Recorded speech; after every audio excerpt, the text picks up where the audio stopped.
নমস্কার, astro education Pradyut এই চ্যানেলে আপনাদের সকলকে আবারও স্বাগতম।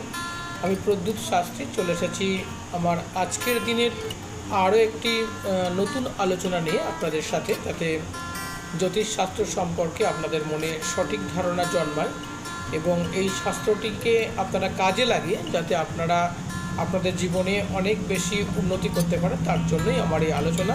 চলুন আমরা আজকে আমাদের আলোচনায় প্রবেশ করি। আজ আমরা জ্যোতিষশাস্ত্রের একটি গুরুত্বপূর্ণ গ্রহ, যে গ্রহটিকে আমরা বলি শুক্র গ্রহ। অর্থাৎ আমাদের জ্যোতিষশাস্ত্রের যে কটি গ্রহ রয়েছে তার মধ্যে কিন্তু শুক্র গ্রহের গুরুত্ব অত্যন্ত বেশি। এবং এই শুক্র গ্রহ কিন্তু আমাদের ক্ষেত্রে যেমন বৃহস্পতি যেমন আমাদের গুরু, সেরকম শুক্রও কিন্তু গুরু। শুক্র যদিও দৈত্য গুরু, তবুও কিন্তু তার মধ্যে গুরুর যে আচরণ, গুরুর যে বৈশিষ্ট্য, সেগুলো কিন্তু তার মধ্যে বর্তমান থাকে। এই শুক্র গ্রহ নিয়ে অনেকের মনে অনেক রকমের প্রশ্ন থাকে এবং অনেক মেসেজ আসে, অনেক ফোন আসে যে আপনি একটু শুক্র গ্রহ সম্বন্ধে যদি আলোচনা করেন ভালো হয়। তাই আজকের ভিডিওতে আমি শুক্র গ্রহ নিয়ে আলোচনা করছি। তা ভিডিওতে প্রবেশের আগে আমি সকলের কাছে অনুরোধ করব যে আমাকে একটু সহযোগিতা করবেন। অবশ্যই ভিডিওগুলো ভালো লাগলে লাইক করুন, সাবস্ক্রাইব করুন এবং কমেন্ট করুন যে এই আলোচনা আপনার জীবনে কতটা প্রভাব বিস্তার করছে, আপনার জীবনের সাথে কতটা সামঞ্জস্যপূর্ণ হচ্ছে, আপনি এই আলোচনা থেকে কতটা লাভবান হচ্ছেন। এইগুলো যদি আপনারা কমেন্ট করে থাকেন তাহলে ভিডিওগুলো আরও সুন্দর করে, আরও আপনার মতো করে বানাতে ভালো লাগবে আর কি, এই আর কি। তাছাড়া অন্য কিছু নয়। তাছাড়া আপনার ইচ্ছা হলে আপনি দেখবেন, না হলে অনেকে তো জ্যোতিষশাস্ত্র বিশ্বাসই করে না। নেভার, কোনো প্রয়োজন নেই। আপনারা অ্যাজ ইউ লাইক, আপনারা যেটা মন আপনারা সেটা করতে পারেন। এবারে প্রথমে শুক্র গ্রহটা আমাদের যদি আমরা হাতে দেখে নিই তাহলে খুব ভালো হয়। আমাদের এই যে হাত, এই হাতের এই যে স্থানটা, এই স্থানটাতে কিন্তু শুক্র গ্রহের অবস্থান থাকে। এই স্থানটা শুক্র গ্রহের অবস্থান। আশা করি আমি বোঝাতে পারলাম যে কোন জায়গাটায় আমাদের শুক্র গ্রহের অবস্থান রয়েছে। আর জন্মকুষ্ঠিতে কিন্তু শুক্র গ্রহ, যেটা আমাদের জন্ম ছক বের করি, বিশেষ করে যখন কুষ্ঠি করা হয়, তার বিচার বিশ্লেষণ করা হয়, সেখানে কিন্তু আমরা যে গ্রহ পাই শুক্র গ্রহ, তার অবস্থান কিন্তু আমরা দেখেছি বা আমরা জানি কোন জায়গায় থাকে। সেটা জানতে হলে একটু জ্যোতিষ সম্পর্কে একটু ধারণা আপনাদের থাকলে ভালো হয়। না হলে আমি ওভারঅল একটা আলোচনা করি যাতে আপনারা খুব সহজে, অত কঠিনের মধ্যে না গিয়ে সহজে বুঝতে পারেন। প্রথমেই জেনে নেন যে শুক্র গ্রহ আপনার জীবনে কোন কোন বিষয়ের উপর প্রভাব বিস্তার করতে পারে। শুক্র গ্রহ 1 নম্বর, আপনার জীবনের খুশির কারণ।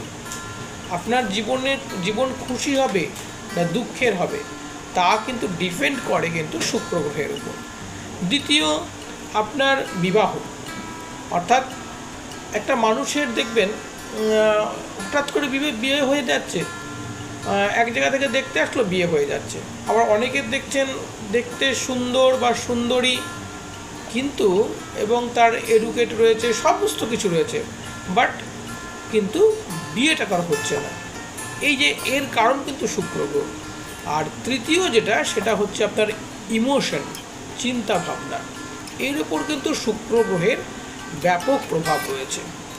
আমাদের শুক্র গ্রহ মানুষকে কিন্তু কি করে, সে কতটা লাক্সারি করবে, কতটা জীবনে সে গ্ল্যামার করবে, তারও কিন্তু কারক শুক্র গ্রহ। তাহলে আমরা প্রথম পার্টেই কিন্তু জানলাম যে শুক্র গ্রহ আমাদের জীবনের কোন কোন বিষয়ের উপর প্রভাব বিস্তার করতে পারে, সেটা কিন্তু আমরা খুব সংক্ষেপে আমরা কিন্তু জেনে নিলাম। আশা করি বিষয়টি প্রত্যেকের আত্মস্থ হয়েছে। এবারে এই শুক্র গ্রহ যদি আমাদের ভালো থাকে তাহলে তো তার জীবনে কি বলবো, চরমতম সুখ, শান্তি, ভালোবাসা, মানুষের সঙ্গে কথাবার্তা বলতে গিয়ে ভদ্রতা, সমস্ত কিছু বজায় থাকবে। এবং সমাজে সেটা প্রতিষ্ঠা লাভ করবে।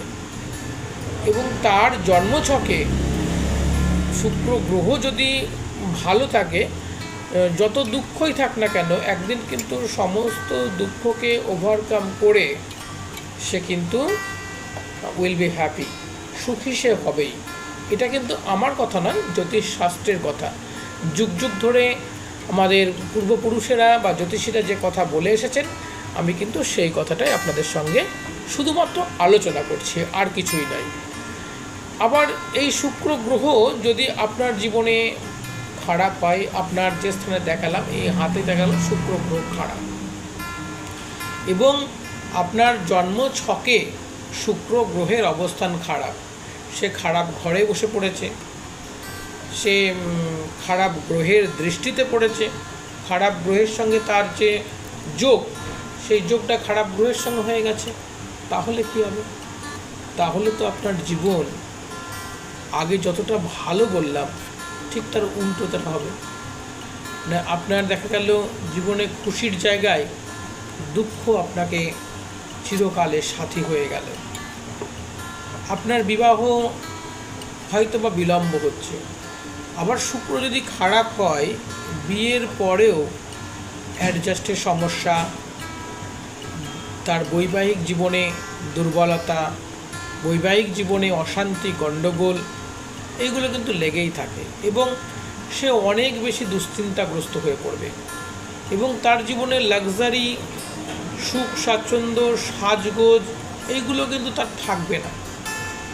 আর শুক্র যদি নেগেটিভ হয়, দেখবেন তার মন মানসিকতাও অনেক বেশি নেগেটিভিটির মধ্যে চলে যাচ্ছে, এবং তার চিন্তাভাবনাগুলো সমস্ত দিক থেকেই নেগেটিভিটির মধ্যে। এইগুলো কিন্তু মানুষের জীবনযাত্রা দেখলেই আপনি বুঝতে পারবেন। এর জন্য জ্যোতিষী হওয়ার প্রয়োজন নেই, আপনি বুঝতে পারবেন যে এই মানুষটির কোন গ্রহটি খারাপ থাকতে পারে। আর এই গ্রহটিকে যদি আমরা একটুখানি বুস্ট করে দিই, বা এই গ্রহটিকে যদি আমরা একটুখানি প্রতিকার করে দিই, তাহলে কিন্তু এই মানুষের জীবনটা কিন্তু আগের থেকে অনেক বেশি মধুর এবং বেটার কিন্তু হতে বাধ্য। এটা কিন্তু জ্যোতিষশাস্ত্র বলছে, আমি বলছি না, আমি পদ্ধত শাস্ত্রী বলছি না, এটা জ্যোতিষশাস্ত্র বলছে আপনাকে। এবারে দেখা গেল কি, যদি আপনার যদি শুক্র ডিস্টার্ব থাকে, তাহলে আপনার যে প্রেম, প্রণয়, ভালোবাসা অকারণে আপনার সেগুলো ডিট্যাচ হয়ে যাবে। জীবনে কাউকে আপনি ভালো করতে চাইলে সে আপনার থেকে দূরে সরে যাবে, এবং আপনার সাজ পোশাক, স্মার্টনেস সমস্ত কিছু নষ্ট হয়ে যাবে।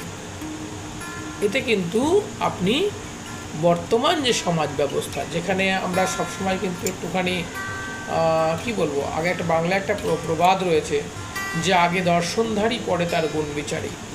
গুণটার থেকেও মানুষ কিন্তু সে দেখতে কেমন, তার চেহারাটা কেমন, তার ব্যবহারটা কেমন, সেটা ডিপেন্ড করে, তার উপর অনেক কিছু ডিপেন্ড করে। তাই এই শুক্র গ্রহটাকে কিন্তু আপনাকে ভালো করতে হবে। আর ভালো আপনারা করবেন কি করে? এখন প্রশ্ন হচ্ছে, আমরা জানলাম যে শুক্র গ্রহ হলে এটা হয়, খারাপ হলে এটা হয়, ভালো হলে এটা হয়। জন্মছকে সবাই তো ভালো নিয়ে জন্মাবে না, তাহলে ভালো করবো কী করে? এটাও একটা প্রশ্ন জ্যোতিষশাস্ত্রে। এর অনেকগুলো উপায় আছে। তা ভিডিও করতে গিয়ে অনেক সময় দেখেছি যে আপনারা অনেক সময় অনেক ভিডিওতে কমেন্ট আসে যে আপনারা পাথরের কথা বলেন, স্টোনের কথা বলেন, আমি কোন স্টোন পরবো, কোন শিকড় পরবো, কীভাবে প্রতিকার করব। কিন্তু এগুলো বাদ দিয়েও প্রতিকার হয়, যেগুলোর জন্য খুব ন্যূনতম খরচ করলেই আপনার প্রতিকার হয়ে যায়। আমি চাই সবসময় মানুষ বিনা খরচায় প্রতিকারগুলো করুক, এবং সঠিক জ্যোতিষীর কাছে এসে আগে দোষটা বিচার করুক। ডায়াগনোসিস যদি ভালো হয়, তাহলে কিন্তু তার বিচার যদি সঠিক করে বের করতে পারে এই গ্রহটা তার ডিস্টার্ব, তাহলে কিন্তু তার জীবনে সাফল্য আসতে বাধ্য। তাহলে আপনার শুক্র গ্রহ যদি পজিটিভ করতে হয়, তাহলে আপনাকে কী করতে হবে? কিছু খাবার দাবারের পরিবর্তন করুন নিজের জীবনে। এমন কিছু খাবার আপনি দিনের বেলা বা আপনার জীবনে নিয়ে আসুন, যে খাবারগুলো খেলে আপনি বেশ পরিষ্কার পরিচ্ছন্ন থাকতে পারবেন, এবং পরিষ্কার পরিচ্ছন্ন খাবার, যে খাবারগুলো দেখতেও সুন্দর লাগে, যার একটা গুড প্রেজেন্টেশন আছে। যেমন যদি আমরা বলি স্যালাড, বেশ ভালো করে কেটে কুটে আপনাকে সাজিয়ে দেওয়া হলো। এবং প্রতিদিন দুপুরবেলায় আপনি দই, সাদা দই, এটা কিন্তু আপনি ব্যবহার করুন খাবারে। এবং অযথা আপনি কিন্তু রিচ খাবার, বেশি প্রাইসি খাবার, বেশি হেজিবিজি খাবার, এই খাবারগুলো কিন্তু আপনি ত্যাগ করে দিন। যে খাবারগুলোই গেট আপ আছে, দেখতে সুন্দর, যেগুলো সাজালে গোজালে দেখতে ভালো লাগে, সেইগুলো আপনারা খান। ভাত যখন আপনাকে দেবে বাড়িতে, বলুন ভাতটাকে সুন্দর করে গুছিয়ে তরকারিগুলো সাজিয়ে তারপরে আপনাকে দিক, শুক্র গ্রহ আপনার ভালো হবে। জানি এই ধরনের প্রতিকার খুব কম বলা হয়, কিন্তু বলছি আমি, আপনি করে দেখুন, শুক্র গ্রহ নিশ্চিত আপনার ভালো হবে। সেকেন্ড, আপনি কি করতে পারেন? আপনি সেকেন্ড হচ্ছে পরিষ্কার পরিচ্ছন্ন আপনি পোশাক পরুন। আপনার কপালে, কণ্ঠে সাদা তিলকের একটা ফোঁটা পড়ুন। এবং আপনি সবসময় মানুষের সঙ্গে পোলাইটলি মেলামেশা করুন, ভালো আচরণ করুন, ভালো কথা বলুন। মুখ দিয়ে কখনো নেগেটিভ কথা বা গালিগালাজ এগুলো করবেন না। বিশেষ করে মেয়েদেরকে অসম্মান করবেন না। মেয়েদেরকে আপনি এদের শুক্র নেগেটিভ সম্মান করতে শিখুন। নিজের বাড়ির মেয়েদেরকে, মায়েদেরকে, মাসিদেরকে, নিজের স্ত্রী থাকলে, নিজের বোন থাকলে তাদেরকে সম্মান করুন। দেখুন শুক্র গ্রহ আপনার পজিটিভ হবে। এছাড়া আপনারা মনে করলে কিন্তু একটা সাদা সাদা জারকন বা প্রয়োজনে যদি মনে হয়, যাদের সামর্থ্য আছে, হীরা, এইগুলো কিন্তু আপনারা ব্যবহার করতে পারেন। তবে এগুলো ব্যবহার করতে গেলে অবশ্যই কিন্তু একটা ভালো জ্যোতিষীর পরামর্শ আপনাকে নিতেই হবে। আদারওয়াইজ আপনাকে কিন্তু এগুলো ব্যবহার করা উচিত নয়। এটা হচ্ছে আজকের যে আলোচনা করলাম, সেই আলোচনায় আমি বোঝানোর চেষ্টা করলাম যে কীভাবে আপনার জীবনের চলাফেরার মধ্যে দিয়ে আপনি বুঝতে পারবেন যে আপনার জীবনে কোন গ্রহটি খারাপ। যেমন শুক্র গ্রহ খারাপ থাকলে কী হবে, ভালো থাকলে কী হবে, সেটা আমি বলে দিলাম। যে আপনার জীবনে বিলাসিতা বললে, সুখ বলে কিছু থাকবে না, দুঃখে ভরে যাবে। তখন আপনাকে জানতে হবে, যদি সুখ, একটা মানুষকে দেখছেন যে সুখে রয়েছেন, অবশ্যই তার শুক্র গ্রহ ভালো রয়েছে। আপনি শত চেষ্টা করেও সুখী হতে পারছেন না, আর্ন করতে পারছেন না, জীবনে সাফল্য পাচ্ছেন না, আপনাকে ধরে নিতে হবে আপনার শুক্র গ্রহ নেগেটিভ রয়েছে। এবার আপনি যদি পারলে কিন্তু জ্যোতিষীর কাছে যান, দেখুন এই রেজাল্টই আসবে, সেম টু সেম আসবে। তখন আপনি যে প্রতিকারগুলো বললাম আমি, সেই প্রতিকারগুলো বিনা খরচে বাড়িতে বসে করুন। দেখুন একদম আপনার জীবনে সেগুলো প্রতিকারটা হতে বাধ্য। হ্যাঁ, সেই সঙ্গে আরেকটা বলি যে আপনার ঘরগুলো, আপনার বিছানাগুলো অবশ্যই পরিষ্কার পরিচ্ছন্ন সুন্দর করে সাজিয়ে রাখবেন। এবং পারলে একটু পারফিউম ব্যবহার করবেন। সাদা স্বচ্ছ পোশাক পরুন। যে পোশাকগুলোই খুব বেশি রং নেই, যে পোশাকগুলোই খুব বেশি হিজিবিজি কোনো কিছু করা নেই, প্লেন সুন্দর রয়েছে, সেইগুলো পরুন। অবভিয়াসলি মাস্ট আপনার জীবনের শুক্র ভালো হবেই। আশা করি আজকের আলোচনা সকলের ভালো লাগলো। সকলে ভালো থাকবেন, সুখে থাকবেন। ভিডিওটি দেখবার জন্য আপনাদের সকলকে অসংখ্য ধন্যবাদ।